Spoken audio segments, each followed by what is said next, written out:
So this was my first shoot on the Canon C300 Mark III. And in this video I will talk about my first impression and the experiences with the camera. I will also tell you about what equipment I used, how did I light the scene, and what kind of camera settings I used. And as an addition, I will also go through the video shot by shot and tell you a little bit about my intentions and how I pieced the entire thing together. And if you like that kind of content, I would love for you to subscribe to our channel right now, because next week I will talk about the post-processing side, how I edit the entire thing and what kind of sound design did I use. We've got some fresh new young talent doing some things that I know you haven't heard before. 1, 2, 3, listen.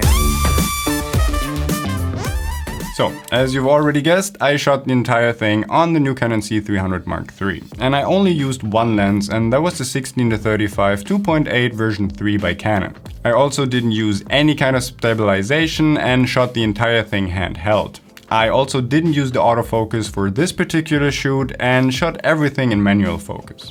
So when it came to rigging out the camera, I like to keep it simple. So I didn't use the original monitor, nor did I use the stock top handle, and used a small rig handle that I attached via a NATO rail to the camera instead. I also used a 7-inch field world monitor because I think it's way easier to actually pull focus on a 7-inch than the 4.5-inch or 5-inch that came with the camera. I also used the side handle that comes with the camera, but I didn't really use it too often. Unfortunately, Bell was still in Italy when we had this shoot, so there isn't really a lot of detail and grade behind the scenes, but I set up my EOS-R on the table so you can get at least a little bit of an overview of what I've done and what it looked like.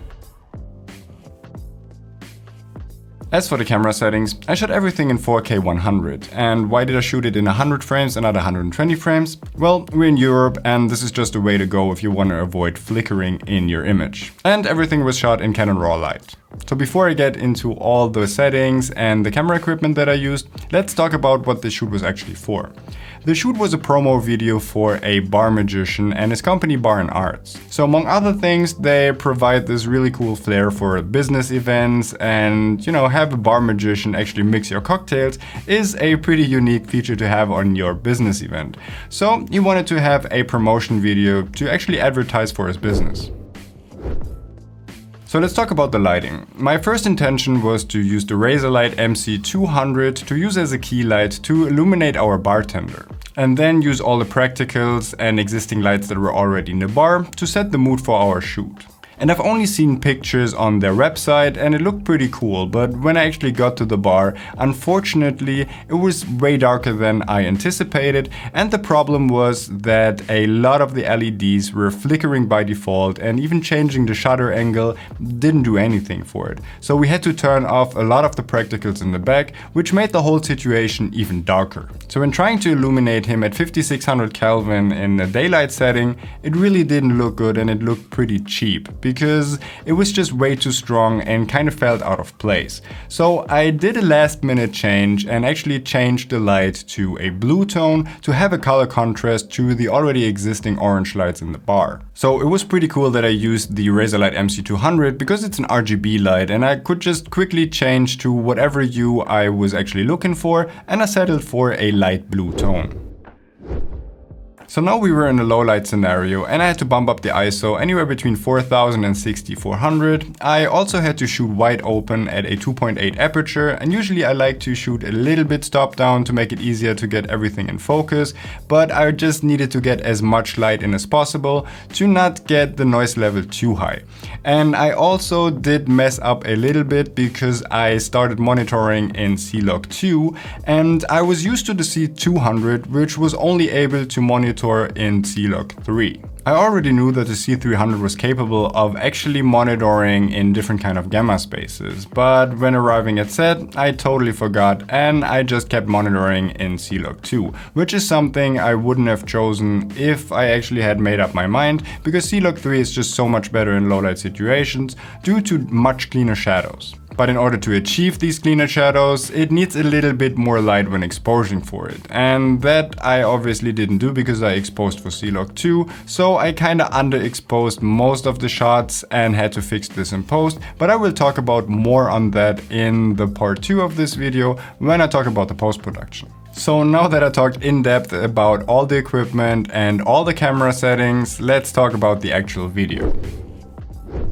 So as for storytelling, this was obviously pretty easy because I was just basically filming him making a cocktail. So I already had a start, a middle point and an end, and I didn't really have to worry about this too much. And as you've already seen in the video, I think it was pretty clear what my intentions were. I wanted to showcase his skills and him being slick with all the equipment while mixing a cocktail, and tie all this together with some neat transitions going from shot to shot. In the first 4 shots, I just wanted to slowly set the scene, introduce him into our video, and just go with hard cuts and just have him start doing his thing. Starting in shot 4, I actually wanted to start introducing some more movement. So I was following his hand while he was pouring the ice cubes into the glass, and then already starting transitioning into the next shot by ending this shot with a downwards movement that ended in black. Now, utilizing that black ending, I needed to start the next shot in black as well. So I took the camera and the lens, I put it to his black t-shirt, and then I came out of the t-shirt, followed his movement while he was throwing the shaker around, and then moving with his hand while he was putting down the shaker on the bar. And that ended with a fast right movement. So as I've ended the last shot with a left to right movement, the next shot had to begin with a left to right movement as well.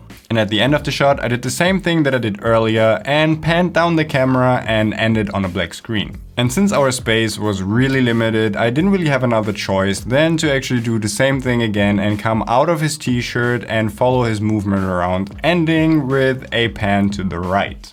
Next shot is with the same left to right movement again, where he grabs the bottle. Then I was trying to follow his bottle while he's throwing up the shaker, and then when he's pouring the liquid into the shaker, I was also trying to keep everything in focus and get a little bit closer to the action. To put more emphasis on the pouring of the liquor, I used a close-up in the next shot, and I had everything backlit to really get the silhouette of the stream when he's pouring the liquor in. In the next shot where he's flipping up the cup, I actually used a little bit of rotation when shooting handheld to get this shot a little bit more interesting and introduce a lot more movement into the shot. For the next couple of shots, I just used a little bit of cinematic movement and also utilized a coming into focus movement, and didn't really worry about transitions too much because I just didn't want to overdo it at this point. So just a couple hard cuts tying in together with movement. And then when he's pouring in the cocktail into the actual glass, I utilized the close-up again and also a pan-down movement to follow the liquor. Here I ended the shot with a little bit of rotation to tie into the next shot where he is rotating that spoony kind of thing in his hand and then going into a right motion to get back to our glass. So this tied in with a slower close-up shot of him adding the fruit to the cocktail. And again, a little bit of rotation movement to make the shot a little bit more interesting, ending with a right pan transitioning into the next shot where he lights the cocktail on fire. Here I tried following the movement of his hand while he's doing the magic trick to make it easier to transition into the next shot, which was a close-up of what he's actually revealing after the close-up shot. And this shot also started with the same up and down movement that I ended the last shot with. So, and this was the end of the video, so I just wanted to have a slow-paced shot just showcasing the cocktail and just have it end there with his logo in the end. So this was the entire shoot, and I really liked using the Canon C300 for it because it's really compact. Although it's a bigger camera, it was really easy to get some stable handheld shots in. And sometimes when doing the rotation shots, especially in low angles, it was even a little bit too big, especially with the 7-inch and the top handle on top, but it still worked out pretty nicely. And I think the C300 actually did a good job for this kind of shoot. Especially having the 4K 100 frames was pretty useful for this video to slow a lot of his movements down in post.